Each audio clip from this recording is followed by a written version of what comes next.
ఏలియా దినాలు, ఏలియా దినముల తర్వాత ఎలీషా మికాయా దినాలు ఇవి. ఇప్పుడు మనం ఎలీషా మికాయా దినములలోనే ఉన్నామా? వాడబడిన దుప్పటేనా మనకున్నది? ఇప్పుడు ఏలియా పైన ఉన్న ఆత్మనే 2 పాలు, వాడబడిన దుప్పటి ఇప్పుడు మనకు వచ్చిందా మనకు? ఎందుకు వాడబడిన దుప్పటని వర్తమానం ప్రవక్త బోధించాడు? ఎందుకు మికాయా ఒక ప్రవక్తను వర్తమానం బోధించాడు? వాళ్ళ గురించి ఎందుకు బోధించాడు? ఎందుకంటే ప్రవక్త ప్రవచిస్తున్నాడు తన తర్వాత జరగబోయే కార్యాలు ఏంటిదో.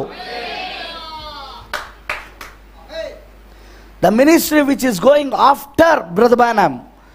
సో బ్రెన్నాం గారు తర్వాత జరగబోయే పరిచర్య ఏదైతే ఉందో, ఎలీషా పరిచర్య ఏదైతే ఉందో, అక్కడ ఎలీషా పరిచర్య, మికాయా 7వ ముద్ర యొక్క దర్శనమును కలుగుండి ఏలియా వర్తమానంతో నిలబడుతున్నాడే, ఈ కాలంలో కూడా మికాయాలు ఉంటారన్నాడు ఆయన. ఏలియా వెళ్ళిపోయాక మికాయా నిలబడ్డాడు. 7,000 మందిలో బయలుకు మోకరించిన వారిలో అతను కూడా ఒకడు. ఏలియా వర్తమానం ద్వారా బయలుకు మోకరించుకొని ఉన్నాడు అక్కడ. ఆమేన్, హల్లెలూయా. ఏలియా వెళ్ళిపోయాక అతను నిలబడ్డాడు అక్కడ.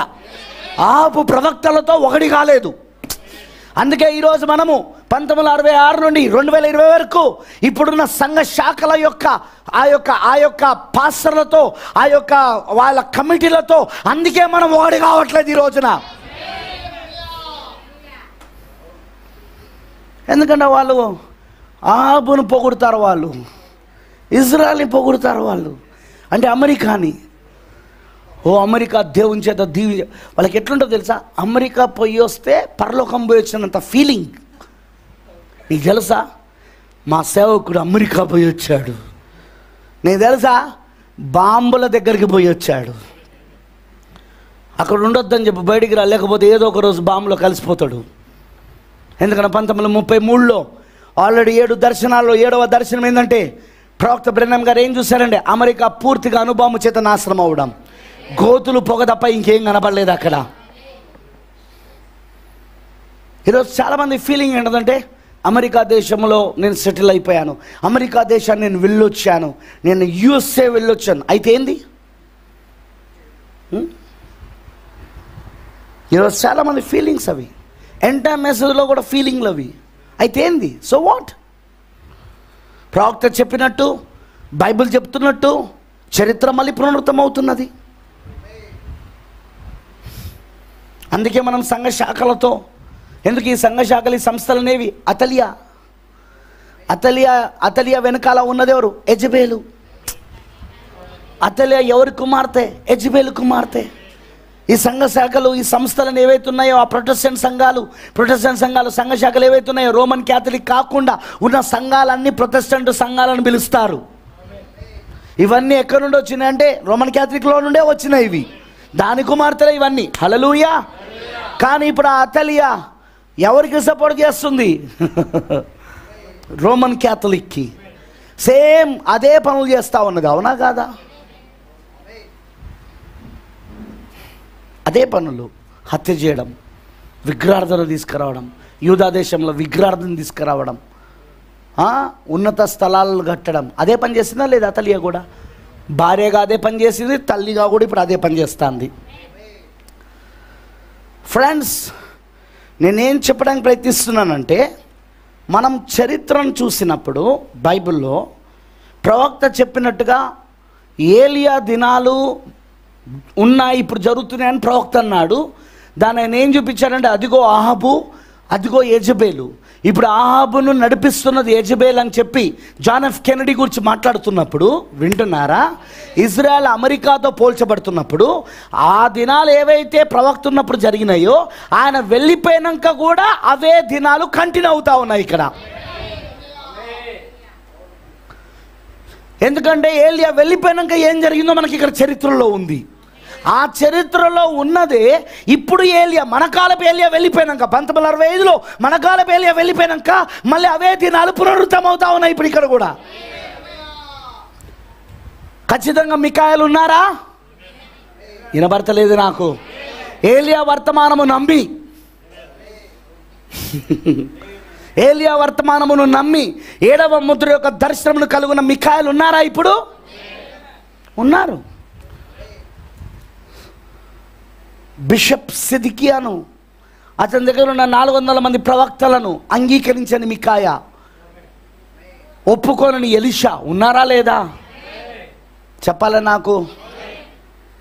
సో మికాయలు ఇప్పుడు ఉన్నారు. అందుకే నేను అప్పుడప్పుడు అంటుంటాను, నేను ఒక మికాయ వలె ఉన్నాను అని. మరి మిగతా వాళ్ళందరూ 400 మంది ప్రవక్తల వల్ల ఉంటే అది వాళ్ళ ఇష్టం, వాళ్ళు పోల్చుకొని. ఎందుకంటే ఎంటా మెసేజ్ పాస్టర్ నాతో ఏమన్నాడంటే, ఆయన మికాయ అట, మేము సిద్కియాలమట. నేను పేరు చెప్పినానా ఎప్పుడైనా? ఏ మెసేజ్లో అయినా పలానా వాడు సిద్కి అని చెప్పినానా? పలానా పాస్టర్ సిద్కి అని చెప్పినానా? అంటే నువ్వే పోల్చుకుంటాను సిద్కి అని. అంటే ఆ దృశ్యానికి, ఆ పిక్చర్కి నువ్వు కరెక్ట్గా సరిపోతాను నువ్వు. దానికి నేనేం చేయాలా? అదే దృశ్యంలో మికాయకు నేను సరిపోతానా? దానికి నేనేం చేయాలి? అది దేవుని ఏర్పాటు. అది ఆ పాస్టర్స్ కాన్ఫరెన్స్ గురించి నేను చాలాసార్లు దాని మీద కామెంట్ చేస్తాను. దాని మీద ఆ పాస్టర్ కాన్ఫరెన్స్ల గురించి, ఆ పాస్టర్ యొక్క ప్రతి నెల జరుగుతున్న ఆ పాస్టర్స్ కాన్ఫరెన్స్ ఏంటిది? అది సేమ్ అహాబు దినాలలో, యోషబాజు దినాలలో వాళ్ళు ఎలా పాస్టర్స్ కాన్ఫరెన్స్ పెట్టారో, దానికి ముఖ్యుడు బిషప్ సిద్కియా ఎలా అటెండ్ అయ్యాడో, అందరూ ఒకే స్వరముతో ఎలా వాళ్ళు ప్రవచనాలు చెప్తున్నారో, సేమ్ ఇప్పుడు కూడా అదే జరుగుతుందని నేను చెప్పానా లేదా? చెప్పడంలో తప్పేముంది? ఎందుకంటే ఆ ప్రవచనం ఏలియా దినాలలో కాదు, ఆ ప్రవచనం ఏలియా దినాల తర్వాత జరగాల్సిన విషయం అది. ఆమేన్, హల్లెలూయా. అది ఇప్పుడు జరుగుతూ ఉంది. నేనేం చేయాలి దానికి? ఆయన సిద్కి అనట, మేమంట సిద్కియాలమట, ఆయనట మికాయ అనట. నేను ఖచ్చితంగా నేనైతే మికాయ అని చెప్తాను, కానీ నువ్వేంటో నువ్వు చూసుకో. నేను రూత్ యొక్క స్టోరీ చదువుతున్నప్పుడు నేను ఓర్పాను కాదు, నేను రూతుని. నువ్వు ఓర్పా అయితే నేనేం చేయలేను. నీకు అర్థమైందా? నేను ఎస్తేరి ఒక కథ చదువుతున్నప్పుడు నేను వస్తిని కాదు, నేను ఎస్తేరిని. నువ్వు వస్తివి అయితే నేనేం చేయాలి దానికి? నువ్వు వస్తివి అయితే నేనేం చేయాలా? నా గురించి నేను వచ్చినప్పుడు నేను ఎస్తేరిని చెప్పుకుంటా. నా గురించి నాకు వచ్చినప్పుడు, ఎందుకంటే ఆ ప్రత్యక్షత, ఆ బయలుపాటు వ్యక్తిగతంగా దేవుడు నాకు ఇచ్చినప్పుడు నేను ఒక రూతునై ఉన్నానని చెప్తా నేను. ఆమేనంటారా? సో మనం పోల్చుకునే దగ్గరకు వచ్చినప్పుడు దేవునికి వ్యక్తిగతంగా దాన్ని బయలుపరచాలా. అయితే నేను ఇది కూడా అంట, రూత్ ఉన్నదంటే ఖచ్చితంగా ఓర్పా ఉండాలా. చెప్పండి, రూత్ ఉన్నదంటే ఖచ్చితంగా పక్కనే ఓర్పా ఉండాలా. ఆ ఓర్పా నువ్వైతే నేనేం చేయలేను. ఎందుకంటే ఆ కథలో దృశ్యం మారలేదుగా, ఏ ఒక్క క్యారెక్టర్ మార్చడానికి వీల్లేదుగా. అదేవిధంగా ఎస్తేరు ఉన్నదంటే ఖచ్చితంగా వస్తి కూడా ఉండాలా లేదా? దానికి మనం చేసేది ఏం లేదు. ఏమైనా ఉందా అక్కడ? ఆమేన్, హల్లెలూయా. మీకు అర్థమైందని చెప్పింది. ప్రేమైన దేవుని పిల్లలారా, ఎప్పుడైనా సరే దేవుని ప్రవక్త ఎలా తనను తాను లేఖనములలో పోల్చుకున్నాడో, ఆయన దానియేలు గురించి మాట్లాడుతున్నప్పుడు, ఇదిగో ఈ చివరి కాలంలో మళ్ళీ మర్మములు బయలుపరిచే ఒక దానియేలు ఉంటాడు అన్నాడు ఆయన. ఎవరి గురించి మాట్లాడుతున్నాడు ఆయన? తన గురించి మాట్లాడుకుంటున్నాడు ఆయన. 7వ దూత ఉండి మర్మములను విప్పుతాడు అన్నాడు ఆయన. ఎవరి గురించి మాట్లాడుతూ ఉన్నాడు ఇప్పుడు ఆయన? తన గురించే. ఏలియా గురించి మాట్లాడేటప్పుడు అంటాడు, అక్కడ రాజుల గ్రంథంలో ఏలియా గురించి ఎత్తినప్పుడు చెప్తాడు, ఇదిగో ఇప్పుడు ఒక ఏలియా ఉండవలసి ఉన్నది అంటాడు ఆయన. ఎవరి గురించి చెప్పుకుంటున్నాడు ఆయన ఇప్పుడు?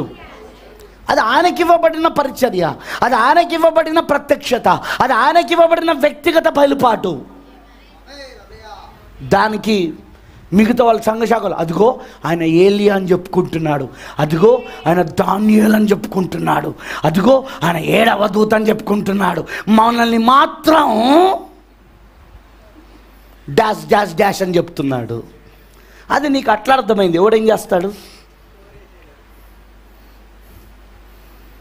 ఎందుకంటే ప్రవక్త ఎవరి పేరు చెప్పి కూడా పలానోడు పలానని చెప్పలేదు. ఆయన చెప్పాడా? జస్ట్ ఆయన ప్రసంగం చేసుకుంటూ వెళ్ళాడు. దాంట్లో తన పాత్ర ఏదో చూపించాడు. తనకు సంబంధించిన ప్రవచనాలు స్పష్టంగా అవి ఇప్పుడు జరుగుతున్నాయి చూడండి, బైబిల్లో నా ప్రవచనాలు ఇప్పుడు రిపీట్ అవుతుంది చూడండి అని చెప్పాడు ఆయన అక్కడ.